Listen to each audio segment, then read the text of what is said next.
All right, hello everybody. Welcome to this webinar. It's just now 11 o'clock Eastern. Folks are still arriving, so hang tight for a minute or two while we let people get settled, and then we'll start it up.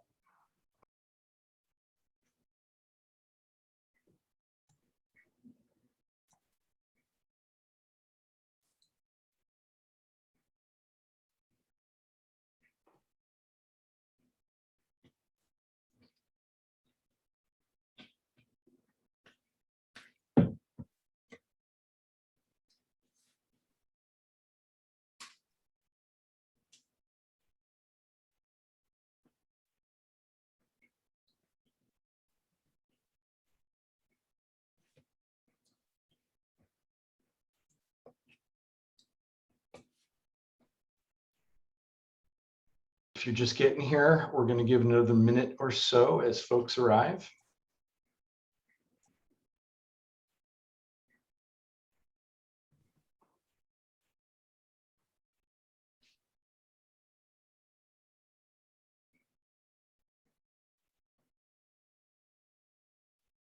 Okay, I'm going to get started. This is a hot topic, and I don't want to take any time from our panelists.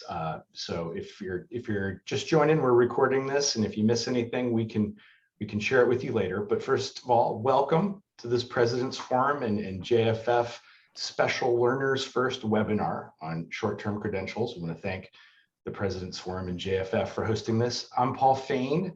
I'm your moderator for today. I'm a journalist who covers connections between education and the workforce. And I have to say, the biggest topic in my world right now is the one we're about to discuss, short-term credentials.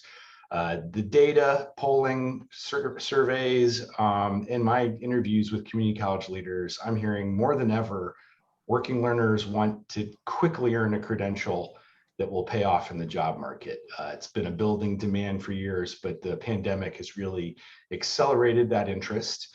And a growing number of community colleges and states are adding short-term programs to meet the demand. Some states are targeting new money to subsidize those programs for scholarships and other forms of aid. And as you may have heard, the federal government is considering opening up Pell Grants to short-term programs, shorter than the 15-week minimum that's currently allowed. Many questions remain: which programs work, which ones pay off, and the data is not always there. So we are going to discuss a little bit about what's working in two very important community college systems, and are lucky to have a student who earned a short-term credential. So without further ado, I'm just going to talk a little bit about the format here. We're going to start with 10 minutes of conversation with me moderating. Camara Wilson will join us. She's a former Ivy Tech student. That's Ivy Tech is the two-year system in Indiana, who participated in a new certificate program called Taking Hoosiers to the Next Level. And we'll be joined during that conversation by Sue Elsperman, the president of the Ivy Tech Community College System. And after that opener, we're going to have a 30-minute discussion with a panel of experts, including Sue and Camara. Also, Stacy Clausen, the Associate Vice President of Learning for JFF, and Joe May, the Chancellor of Dallas College. So first of all, thanks to you all for doing this. I was just mentioning there's a lot going on, as you may have heard. If you're running a community college, it's a busy time. So I appreciate all the guests being here. So let's fire it up. Oh yeah, and I forgot to say, you all should be thinking of questions. We're going to leave time at the end, and if you want to ask them even before the last 10-15 minutes, I will try to get to them as soon as possible. But let's get started with Sue and Camara. So Camara, let's start with, how did you hear about this program and what attracted you to it? Sure. So initially I saw a program on the news that was kind of going over some of the options that had opened up during the pandemic. And it did mention this Taking Hoosiers to the Next Level program and the Next Level Jobs program, which kind of was designed to help people get back into the workforce. At the time I was unemployed. And I'd been kind of thinking about going to school before, going back to school before, and it just seemed like an ideal opportunity. So I decided to go ahead and sign up for it. Another thing that was really appealing about it was there was aid for it. So it was something that, I'd be able to receive a little bit of help on and not have to take on, that financial burden, solely on my own. And so you heard about it on the news, and then did you go to the website, and that's where you heard about the aid and started to kind of get a better sense of how it worked? Yeah, definitely. There was a lot of information on the website. I'd actually kind of spoken to a couple people, friends and family that had also seen it and were considering it. There was a variety of different programs. So, you could kind of pick where you kind of wanted to target your career, what your goals were, and kind of go from there. So it was definitely, a lot of information for me there. So And Paul, if I Please. can, I'll Please. share how this program was begun by the state legislature about 4 years ago, funding for what they called workforce ready grants, or the governor called next level jobs. Then when the pandemic hit, and that's where Camara comes in, the governor realized there were tens of thousands of Hoosiers who had the experience that Camara had, right? They were laid off or furloughed and knew they wanted to do or needed to do something different. They came to Ivy Tech, and out of this big menu, we selected 20 high wage, high demand credentials that industry wanted, needed. We knew our students could get an immediate job upon completing, but they were short term. They were 18 to 21 credits, and they were these were actually first dollar. The originals were last dollar. These are first dollar. The state was using their federal funds to allow this to happen and to quickly help people like Camara move forward. So we saw tens of thousands of students with interest and several thousand who move forward. And thank you, Camara, for being one of those. And just so folks understand, the first dollar means you're pretty much covering the cost up front. Correct. No, don't even have to apply for financial aid you just have to meet some very minimal requirements, of which many of our students did. So very, very happy to see that move forward. So Camara, in addition to the aid, did the short-term piece appeal to you? Definitely, it was something that was interesting to me in particular because it would be able to be something I could do quickly and kind of be able to get back into the workforce. I kind of been looking at going to school anyway, as I mentioned before. One of the reasons I hadn't done it was because of that time piece of, spending maybe 2 years, 4 years in school and trying to balance it with working and, personal life and everything else. It really was something that was very appealing to me, is to be able to get it done quickly. And had you tried college before? Yep, I do have a 4-year degree, so I've done that before. Just kind of based on my current degree is in film and television production, which is great, but kind of with working experience, it's not really a fit for what I'm looking for in terms of my career. So it was something that I kind of wanted to be able to kind of refresh on and update and get some additional education. So Paul, if I can insert please. there, it's interesting that Camara is not unusual there. It was surprising to us how many students came back that had a degree that was no longer serving them, right, for what they want to do now or next, or maybe that line of work just didn't exist anymore. So very interesting. I think this is very much the student we see. Right, it's folks who want to change careers often, or it's often folks who have some college, no degree, which I'm guessing in Indiana, there are quite a few folks like that. So how do you, I want to talk about what kind of fields attracted Camara, but how did you pick the ones that were high demand? I mean, how did you kind of narrow that list down? Yeah, so definitely there was a list on Ivy Tech's website that they kind of went over, what the biggest options would be for you. And based on kind of my personality and interests I had previously, I was looking into accounting. And so that's what I ended up going with. I figured it would be a good position, both for me personally and, something with a lot of financial potential. And Sue, can you just walk us through the different fields that seem to be working best for these sort of credentials? Yeah, so we looked very much at what industry needed. So like you said, bookkeeping, that accounting track, if you will, advanced manufacturing. Of course, there are lots of jobs ranging from industrial maintenance to some of the short-term automation kinds of credentials. And then healthcare and IT. Certainly there were some short-term credentials that could help someone get into a good starting position in a hospital or in IT. We know that there's lots of opportunities ranging from software development to a short-term cybersecurity credential or help desk, et cetera. So very practical credentials that could be, and we'll talk more later on stackability, but they would be a good next step on the rung, but would allow people to go further up that rung towards a very strong career. So Camara, obviously accounting, one of those practical professions. Can you talk about the experience? How was the program? Yeah, it was really great. Initially there were kind of, some testing that we'd have to do to make sure we were kind of in a good place in terms of already having the background for it. So after that, it's great. There's lots of support. There's a group that we got together that, you could kind of go in and address any questions or concerns you were having with either being back in school after, a long period of time, or, if this is your first time pursuing any kind of higher education, you could go over that. There's career coaching services. You always have support from teachers and instructors. So it's really great. It's really helpful. And it was a period where I felt like, okay, I can do this, but there's also additional support in place if I would ever need that. So it was really great, really helpful. And obviously, the data shows that those wraparound supports are really key to making these work. They're not easy for colleges to provide. They take resources. Sue, you mentioned that these programs take 18 to 21 credits. Can you talk about how long they take to complete?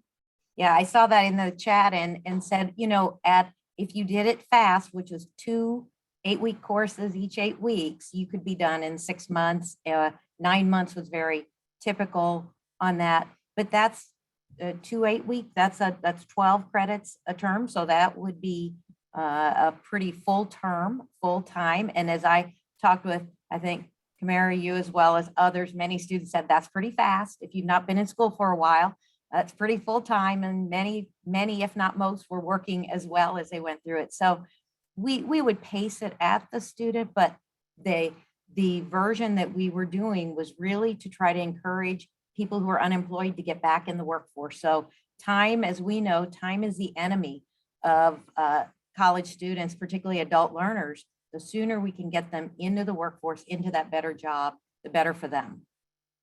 Great. So Camara, can you tell us how long it took you and what happened when you completed? Yeah, so I think it was for me, I started in October, right at the end of October, I completed in May. So it was right around 6 to 9 months there. So yep, it was that period, and it was pretty typical. It did take me a while to kind of get back into the groove of, being in school and trying to balance personal life and reestablishing a schedule. But I think that was good for me. It was something I needed at the time. So it worked out, fortunately. And have you made a career shift? Definitely. So right now I'm working at a company called Universal Capital Advisors in a bookkeeping role. So that's been really exciting for me. Exactly what I was hoping for. So, yep, it's been great. Well, congratulations. And I started that. Sorry. Oh, And I started that. I was going to say, I finished the program in May and I started in mid-July. So, from the time I finished to the time I started my new position was really about a month and a half. So, yeah, that's great. fast. I know biting off of change in life like that is not easy to do ever, but in a pandemic in particular. So congratulations. Any advice for students who are thinking about trying something like this? Yeah, I would say that my biggest piece of advice would be to just go for it. I know we all are busy. We all have things going on in our personal life. But as Sue had mentioned, time is the enemy, and, we don't know what could happen, what challenges we could face in the future. So, if it's something you're thinking about, I would say go for it, make that investment for, yourself and your family and your future. Well, congrats again, Camara. Please stick around. I'm sure some questions will come your way, but we're going to bring Joe May, Chancellor of Dallas College, and Stacy Clausen from JFF in here to join us for a full discussion. And again, folks, keep your questions coming. We'll get to them if we can. But I want to start with Stacy to kind of set the stage nationally here. Can you talk about some of the many changes in the workforce that are leading to more interest in these sort of programs, particularly shorter term ones? Good morning, everyone. Nice to see everyone online, and I'm happy today to be here and set up a little context before we jump in. Lumina defines a short-term credential as education or training, such as a certificate, certification, license, badge that are distinct from an associate or bachelor's degree. These short-term credentials demonstrate opportunity for those who don't have the option or the interest in a degree. I'm especially excited to be here today because I am one of those people who would have benefited from a short-term credential, stackable to a more advanced degree. Instead, my own journey resulted in way too many credits, took way too long, and was far too expensive. While we know short-term programs don't always yield the results we'd like to see, they aren't going anywhere. Data shows that more rapid skill development options that are tied to work are valued greatly by today's students, job seekers, and workers. And as we've heard mentioned from Strata's 2021 report, 62% of American adults who plan to enroll in education or training said they preferred a non-degree credential, skills training, or professional development course over a degree program. So let's lay out some recent developments in short-term credentials and how they might reach their potential. So I'd like to talk about equity up front. We aren't there yet. There's a growing concern about the inevitable and continued stratification of post-secondary attainment. And a stark example is when students of color or low income earn non-degree credentials that tend to have limited value towards social and economic mobility, and that's compared with white students. And half of all workers with short-term credentials earn poverty level wages. That's really difficult to a concept to digest. And people of color and women earn far less than white graduates with short-term credentials. We know that certain popular fields pay far less and reify inequities. And earnings of Black, Latinx, and women with short-term credentials report at least $10,000 lower wages than white males. And we can go on. But let's look at some of the promises that short-term credentials hold. So promise number one, states and colleges are making real changes and having success.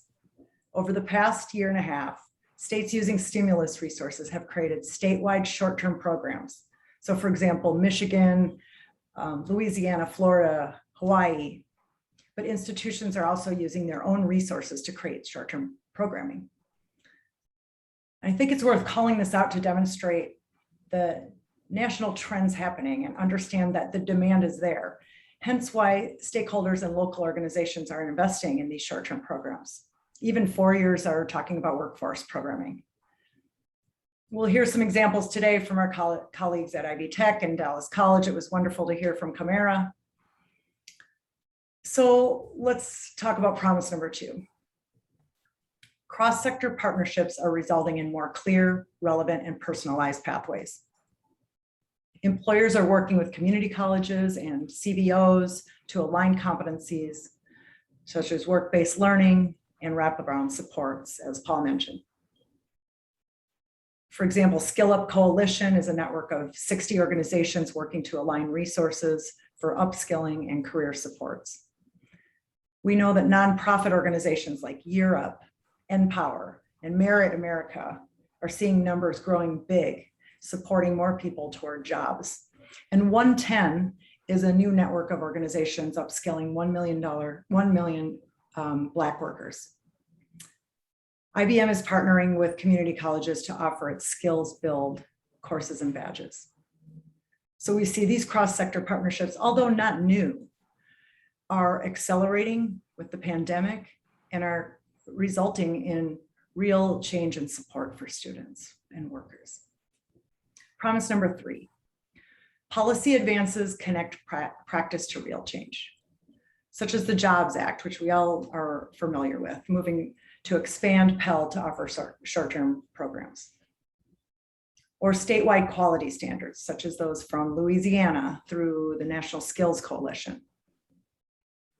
And I encourage you to read JFF's new policy piece, Realizing the Potential of Rapid Reskilling. So to close us out here, short-term credentials can have real value, and workers with a certificate or certification have median earnings of $45,000 compared to just $30,000 for individuals with only high school education. And among adults with a post-secondary degree, the full-time employment rate for certification or certificate holders is 7% points higher than those without. So now it's up to the field, those of you on the call today and our colleagues in the field, and policymakers to ensure that these $1 million credentials and the 1 million credentials and growing are high quality and lead to more equitable outcomes. Thanks. Turn it back to you. Appreciate that, and I'll come back to you on some of the characteristics of what's working best. But I want to turn to Joe and Sue now and talk a little bit about how the interest they're seeing, how it's evolved, both from employers and working learners themselves. And let's start with Joe. Yeah, and good morning, Paul. Thanks, and really good to be a part of this important conversation because we really do see. Camara, I have to tell you, really proud of you and the opportunities you were able to take advantage of. But I also know that there's some things going on, thank goodness, you didn't have to be aware of and have to deal with, like the fact that you may have been close to maxing out your Pell Grant, and so the state came in and provided that opportunity to take care of that, and that's really one of the challenges that we see is that Pell Grants aren't aligned with short-term certifications. Many states don't even track short-term certifications as there, and so institutions often are finding themselves working against money, policy, the various areas, and yet employers are saying we need people with this set of knowledge, skills, and ability to be able to meet the need. And I think that it's important that we have some great examples around the country, but I don't think we're often really hearing from the Camaras of the world and the impact, or nor we're hearing from the employers that are out there in terms of what they're needing today. And on one hand, we've talked about a little bit. I'm sure Sue, you've seen this, and Stacy, that I have never been asked more in my career than over the last 18 months in terms of what jobs are in demand, what certifications do people need, how do I prepare for those jobs, who's hiring, what are they paying. I mean, I used to hear that maybe once a month. I hear it twice, 3 times a day, that question today, because people are really kind of focused on what do I need to do to get a great job in today's economy. And what's really interesting, Camara, is the fact that you change careers, that you realize that it's you don't get crowned when you get that degree and you get to do pretty much whatever you want from that point forward, that you really have to continue to invest in your career and build those out. So I really think that I hear, and there's some the criticism out there, and Stacy, you mentioned it, that many of these credentials don't lead to jobs, but I got to tell you, I think that's partly because they're off the policy radar. That there's not the type of accountability that needs to be in place, and folks can do pretty much what they want. And when you look at some of the great examples around the country, and you mentioned them where they've got good data, like Louisiana, Kentucky, Colorado, Virginia, Indiana, and that we can see a really positive result from these. And I think that's where we really need to be focusing. Yeah, I'll build on what Joe said. In Indiana, we have been tracking these short-term credentials and what the earnings of those students were through our Department of Revenue. So we know that folks like Camara, after getting that next job, they will earn $6,800 more in that next job. That's real money, real fast, and it is a permanent shift. And yes, they can continue on to another credential if they want to stack towards something more, but $6,800 is a big lift immediately for a lot of people. So I agree with you, Joe, completely. These are high value. And if the community college, if with employers, if with states will look at where those high wage, high demand careers are, we can pick the certificates and the certifications that add that great value. I want to quickly turn to Camara on, how confident were you that you were choosing a program where this credential would pay off? And how did you get that confidence to take the big leap? Honestly, I felt pretty good about it. It was kind of honestly based on my experience, just getting previous experience working and kind of what I had seen employers asking for when I had applied previously, or just talking to people like, hey, what are you looking at? What are you doing? Where are you going? And I felt that that would be a good fit for the financial earnings, as well as kind of what I wanted to do. And I feel like there's a lot of programs in that that are like that. I had also kind of spoken to family members. Healthcare was another big one that we kind of discussed. So I know there's, just certain things that work a little bit better, just kind of based on, my own work experience. Thank you for that. And now I'm going to go to Stacy.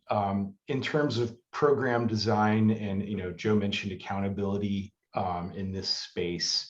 Anything you're seeing in the States in terms of the use of data or the way that the funding stream is tied to outcomes that are particularly promising?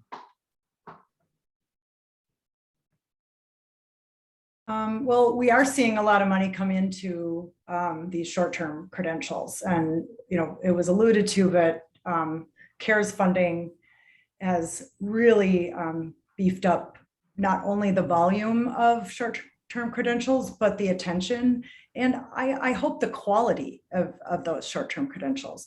There are states like Michigan, Louisiana, North Carolina.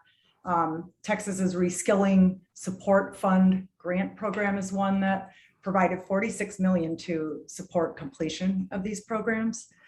We don't have the research we need to fully understand.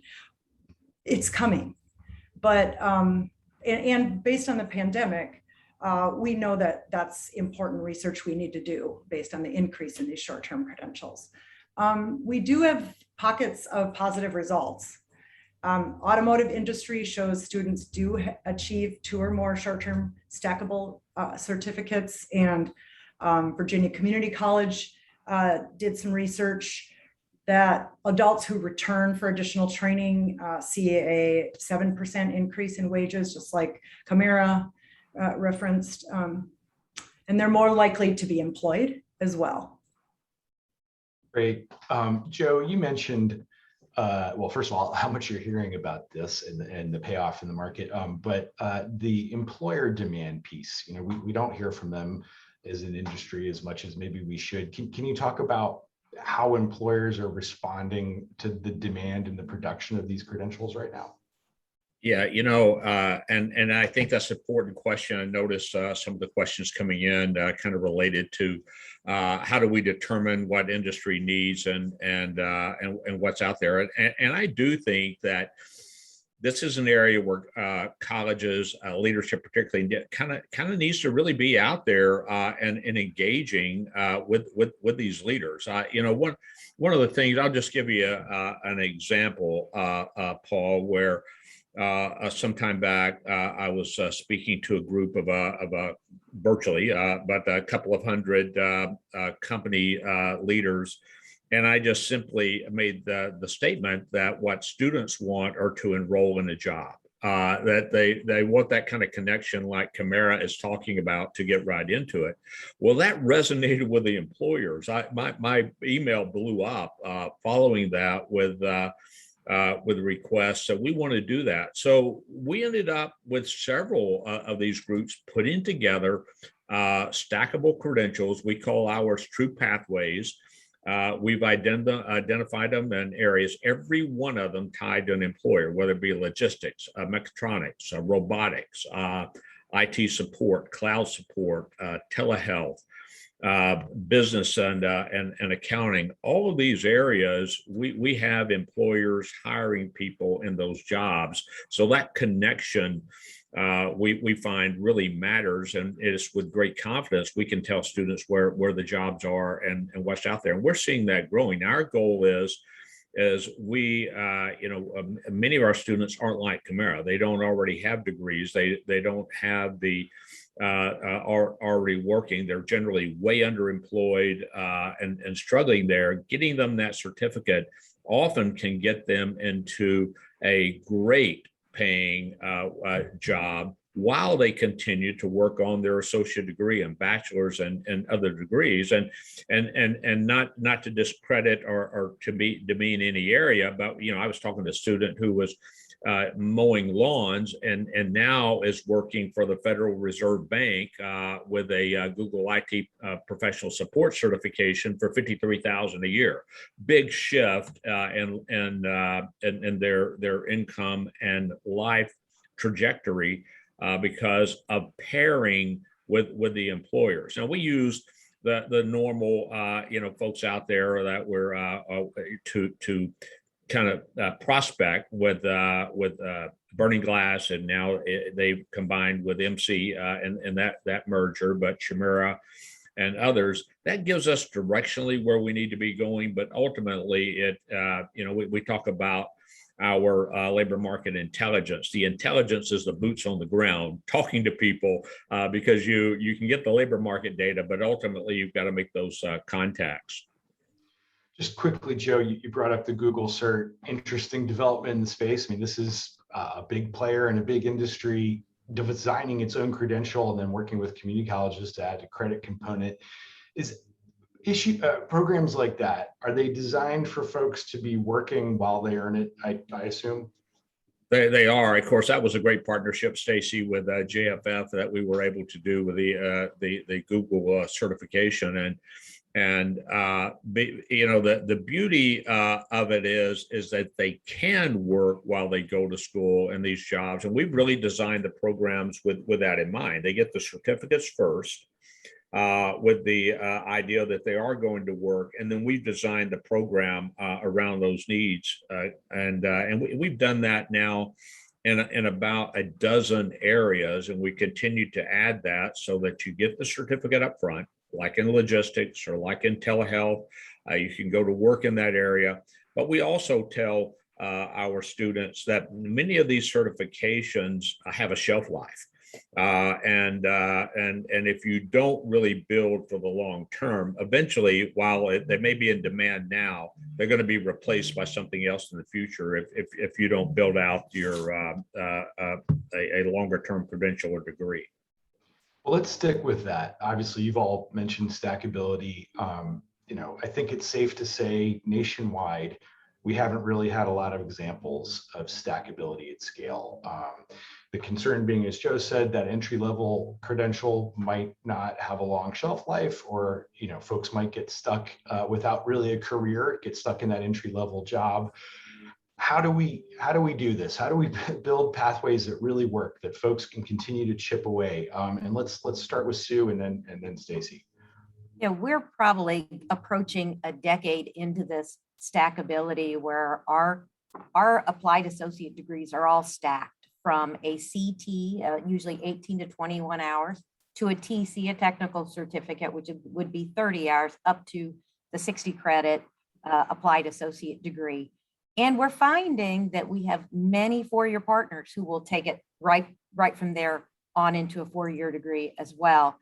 What happens then is people do get, after that first certificate, they may get a job, and they may stop out for a little bit while they adjust to that, and then they come back and they continue and move forward. So we know that in that certificate range, we as a college over the last 5 years that I've been here, while our associate degree production has remained solid, we have tripled the number of certificates earned. And that is earning. What we know now is we measure ourselves on how much our students earn, and we look at median wage in Indiana. So we 3 years ago benchmarked 38% of our students were leaving Ivy Tech into the workforce and they were above median wage. Today, that's 54%. And that's with more short-term certificate production, which says these are valued credentials in the workplace. And to Stacy's comment about we don't have enough data yet, but the data is building and the data is telling us that we're doing the right things. In Indiana, it is now well accepted in the certifications, which are hard to measure, as someone noted in the chat. We actually go back to our third-party certifiers and we ask them to share that data each year with us. And we now count in our completions towards that Lumina goal, we count those where our students are earning above median wage. So we don't count a certification if it doesn't get you real dollars at the end of the day. We count those that do have high value because we believe, just as Joe shared with the Google certifications, these are real improvements. This is part of higher education. It should count. Lumina agrees with us. We should be doing this. It is traditional higher ed, which sees everything in the terms of a 4-year degree. Those aren't going to go away, but in addition to 4-year degrees, there are many high value, and the more we can stack these credentials together to benefit our students and graduates, the better everyone is, including industry. Thanks, Sue. Stacy? Well, we're talking about a couple of things here, right? Is value and economic mobility, and we're talking about stackability. So let's try to tackle those. We know that demand is increasing and so is volume. 90% of short-term credentials represent career-associated fields, and those do have value. They are producing higher wages and higher job attainment. So we can come back to that and talk a little bit more about that value as well. But since Paul, you teed up this question on stackability, it's really impressive that Ivy Tech is having such good results, and actually that you're tracking those, because we don't see that happening as much as it should. We know that the share of workers with stackable credentials is pretty small, approximately 2 to 4% of the workforce, or 3 to 5% of all college students. But we're also seeing funding go into these states, and 17 states have allocated funding to colleges to develop stackable credential pathways. And 10 of those states require that their community college systems offer and advertise those stacking options. So that's progress. However, the research does show inconclusive results. And we know that right now students are not coming back to pursue more advanced credentials unless it is a transfer pathway like Sue talked about, 2-year to 4-year. The majority of the successes are among degree holders who earn a certificate after receiving an associate's or bachelor's degree. We referenced that earlier, and Kamira is a good example. There have been some pockets of positive results. We mentioned a couple here already. I noted the automotive industry actually demonstrates, through research, has demonstrated short-term stackability. But the bottom line, stackability in theory and design has high potential. We need to commit to it. The alternative is stackable credentials are not aligned, or our credentials in general are not aligned and not designed for advancement. And that's not where we want to be as we look to the future. So leaving you with my advice around stackable credentials: proceed with caution and thoughtful design, ensure transferability, create transparency and market to students. A lot of times they aren't even aware of these opportunities. Yeah, and if I could maybe, Paul, jump in here, and Roy Swift, hi Roy, and Roy could speak on this himself. So as written about the stackable credentials and the importance of that, and points out something that we really do need to change the thinking around these, and on one hand, because they're tied to industry, that's really fueled a lot of the boot camps, a lot of the And these are great. I'm not discrediting them at all. I think they're really filling an important gap that's out there that colleges are leaving behind because they're really aren't part of, as he points out in the chat, part of the education system. And that's really what, and I'll go back to JFF and the Google partnership that's there. That's what that was about, taking something outside of the education system, bringing it into the education system and tying that in a way that that it gets the same benefit as if they'd gone to a boot camp or one of the other options that are out there, but also the added benefit of being able to tie that to a degree, a credential, and build off of that. I mean, basically, a lot of the options today are going to cost you a lot of money. There's benefit in the immediate, but not necessarily the long-term tying that into a degree. And I think, the question is, how do we change that thinking? Well, we change that thinking by changing policy as well. At the end of the day, colleges will not work against the money. They won't work against the Pell Grants. They won't work against their state funding models.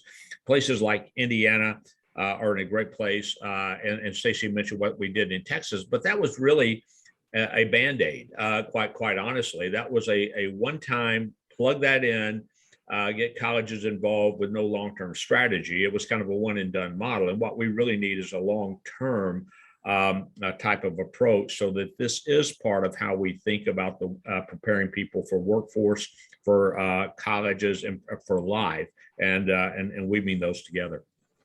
Well, I'm going to stick with you for a second then in terms of a bigger, longer term shift on the federal level.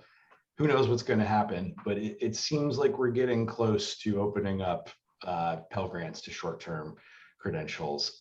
If that happened, what would happen for you in terms of what you could offer and potentially the student demand as well?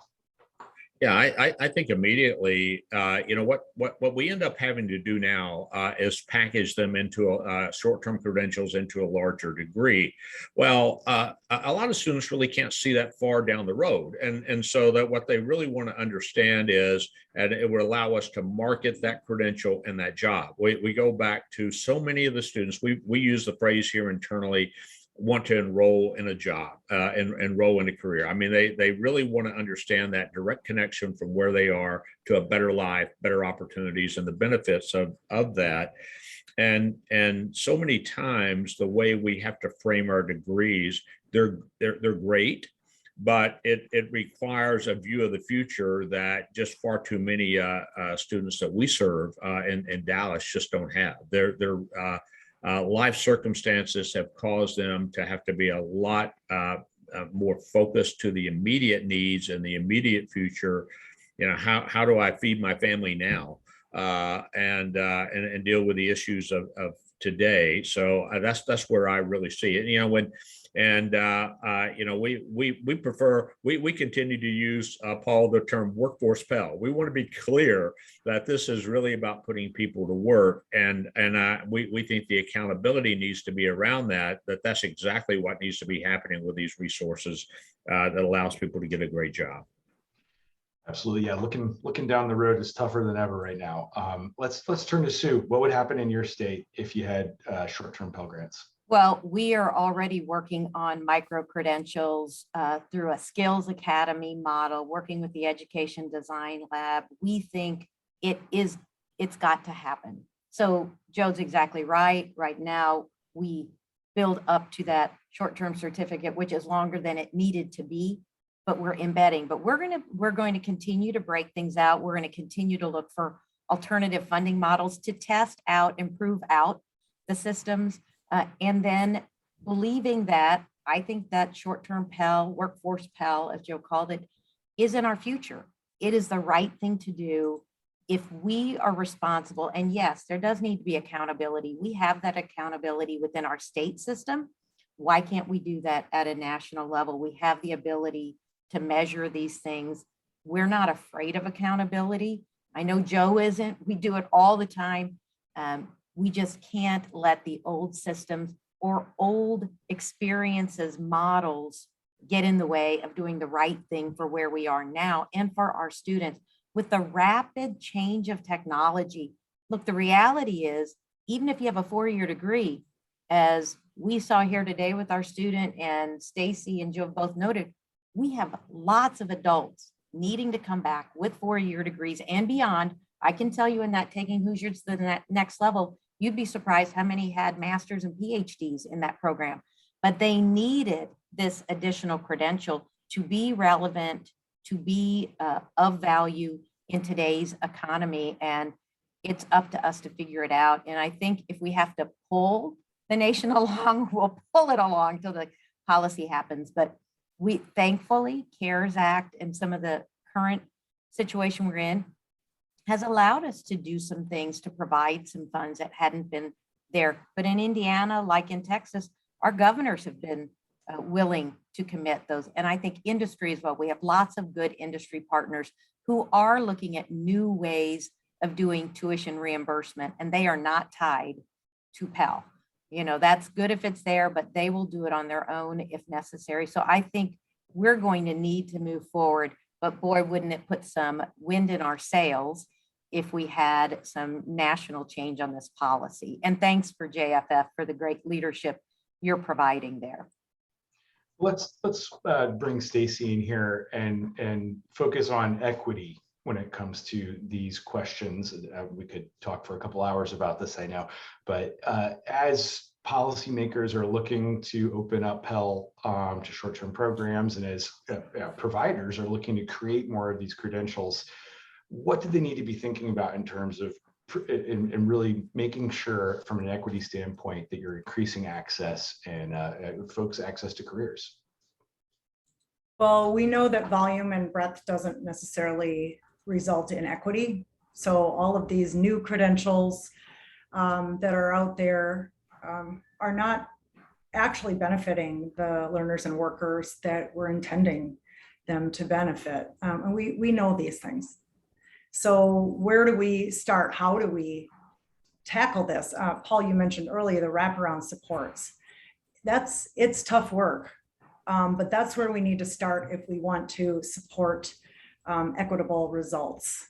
So for example, redesigning career services and adding coaching, helping learners and workers build their social capital, and career pathways programs that are tailoring supports, for example, specifically to SNAP resources. So how do we do that? I mean, those of you in the field may have some things you want to add to the chat, but we already know the dismal results. So now we need to figure out how, and I'll go back to my comment earlier, thoughtful design with integrated wraparound supports it's where we need to go. We can't just put these credentials out there and not think about what the entire experience is. So I'm going to try to stick with audience questions now. I got a couple in there, but keep them coming. This one is mostly, I think, directed to Sue. You mentioned, Sue, the wage premium of $6,800 a year. Question here is, how typical is that for an entry level certificate for over the high school credential range? And really, what should we be expecting? What's an acceptable outcome there? I know that's a broad one because each program is different.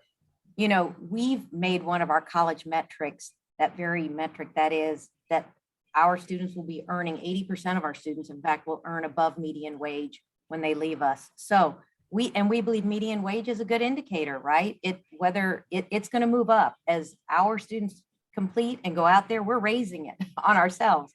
We think that's a good kind of middle thing to measure off of. And we've seen it improving, and we do track, and we now have at the state level, because we are a statewide community college with 150,000 students, our Department of Revenue is working with us, and we're trying to learn what that should be and how do we keep moving that up. And we're accountable to offer programs that do pay above median wage, right? Otherwise, we shouldn't probably be offering them. That is something for us to really grapple with. What are we preparing our students for? So as I said, we were at 38%, we're at 54% as of last year, earning above median wage. We do this kind of work. We'll continue to track that. But in Indiana, we are tracking with our Commission for Higher Education, with the governor's workforce cabinet, which is interested in this. And I think there needs to be more national work done on it. It was way too hard to get here. It took us a couple of years to get the systems in place. And then we still can't drill down as far as we'd like to go by area of the state, by particular programs, but we're getting there. And I think all I can say, and I suspect Joe would support, it's hard work to get these systems talking to one another, sharing the data. Data sharing agreements in government is one of the hardest things I've ever done. It is, so we're learning. We should expect it. The federal government ought to expect it. We ought to expect it. And surveys that go out to students once they've graduated, we know how abysmal that information is. It needs to be real data based on W-2s, based on income. So I don't have the answer for it. We're going to continue to work forward on it and demonstrate how it can be done and figure it out as we go.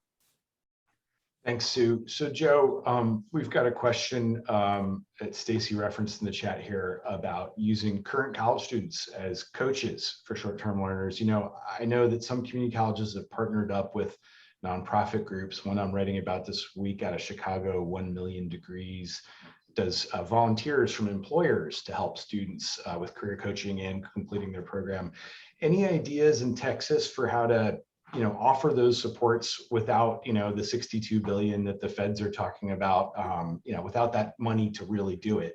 How do you offer quality supports? Yeah, and really there's several ways to get at this, both with students providing that, but also business partners. And I'm just going to kind of go through a listing here of a couple of things that we're engaged with to make this happen. One, partnerships with high schools around P-Tech high schools. We run right now almost 88 of those, which brings industry partners together with students, all focused on a career pathway, really coming out of the 8th grade to make that happen. Now that's one example. I'll go kind of the other end of it with apprenticeship programs. As well, where we're able to pair that up with industry. I mean, that's still one of the best ways to get skills. And once again, something simply not tracked by states. I mean, when we look at how we really prepare that and make that happen, then I would continue. We took advantage of the experimental program with the Department of Ed, with our work study dollars, that we could then use that differently to not just campus related jobs, but others, and build internships and other partnerships around that. And then I think leveraging Stacy, I think you mentioned 110. That's a great partnership that we have with Year Up, with other organizations. I mean, it really is, Paul. All of everything I've talked about is about collaboration. I mean, that's the way you do it, and you bring students in. And others in different ways, but that is the collaboration, the partnership. You cannot do this work alone, and you cannot even engage your own students alone without involving others in that process to provide that type of support. So it's a long list, and I just gave some examples, but I think that what we have to do is be very, very intentional about forming those relationships that create a better opportunity for students, and where we can leverage those student peers as tutor support. They learn as well. I mean, we know from research the best way to learn is to teach. So let's get them involved in that as early as possible. Let me share just one other role that we've created, and it was mentioned or glossed across as career coaches. So we've implemented career coaches across all of our campuses. And let me share that when I talked to lots of these Taking Hoosiers to the Next Level students, it was incredible to me the percentage of them who said, I wish I could talk to a career coach. And when we said, well, we have them, we assumed they would come later. They wish they had talked to them first. One of our campuses implemented, parallel to advising, career coaching for every student, and they saw a 4% improvement in persistence, which I was like, yes, because though many students, we have a student here who did her research before and knew what she wanted to do. The reality is many students still don't know, even adults don't know what they are best suited for, what the jobs are, and what the different programs are. So career coaching is one more area of that. You could call it wraparound, but it's really a core service. And yet community colleges, as most institutions of higher ed, are woefully under-resourced in that arena linked to the jobs in our community. So I just put in a plug for career coaching. It is so important that we provide it upfront, not when you're ready to place them, but at the beginning of the journey, so that our students are in the right career pathway. I want to quickly turn to Kamara on that. You mentioned the coaching piece. Did it help? What was that like? What were you able to kind of bounce off of those folks? Yep, definitely. I definitely utilized those services. They were great. I worked with one coach in particular, Chevelle Russell, and she was really, really helpful in kind of, okay, so this is what you're looking for. Here's a good way to kind of tailor, because of course I've written resumes and interviewed, but my skills were definitely a little bit rusty. So it was really helpful to be able to kind of go over and tailor my resume specifically and kind of pick up some keywords and tips and tricks and just kind of refresh myself after. So yeah, definitely a really useful service. Great, thanks for that. So we're running out of time, but we have a good question here from Steve Crawford at George Washington University. If we offer programs that only lead to above median wage jobs, is there a danger there that those programs will be too demanding, that students won't apply, would have been maybe more interested in programs that were less difficult to complete, and two, that programs will feel pressure to cream, to select students who are more likely to succeed so that they look good on outcomes metrics. Sue or Joe want to tackle that one? I'm happy. Go. Well, let me just say on that one. I completely get the question that's there, and one of the things we've been battling a bit is this idea that there is a kind of a one standard fits all in terms of median wage and what's there.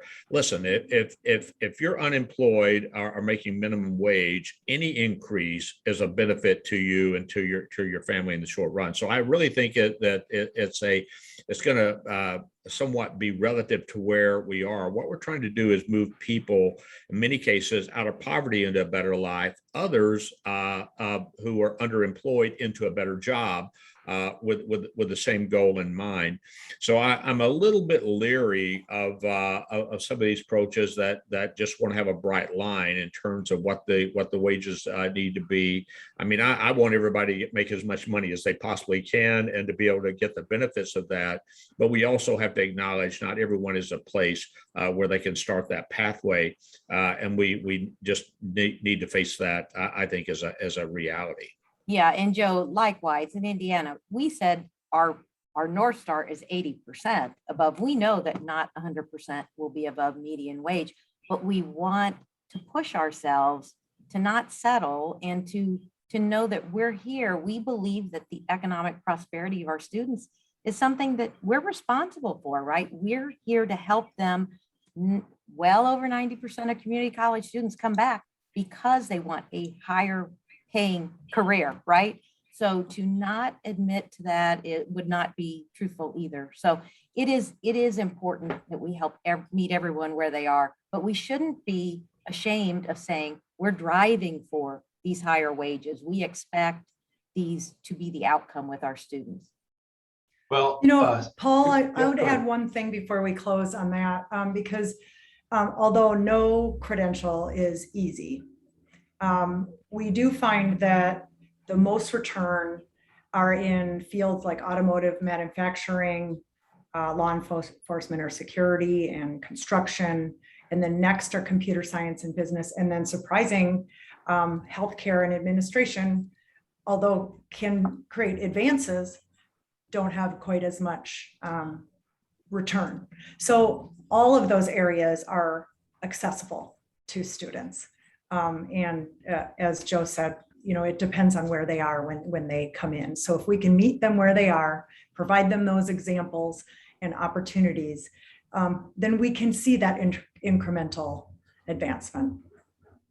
Thanks, Stacy. That's a great place for us to end. I'm sorry that we have to. I've enjoyed this, learned a lot, but I want to thank Stacy for helping us have the national context here and a lot of specifics. Sue and Joe for talking about what's happening in your states, at your institutions, and mostly Camara for making this real and letting us see how this can really work out for folks. And congratulations again.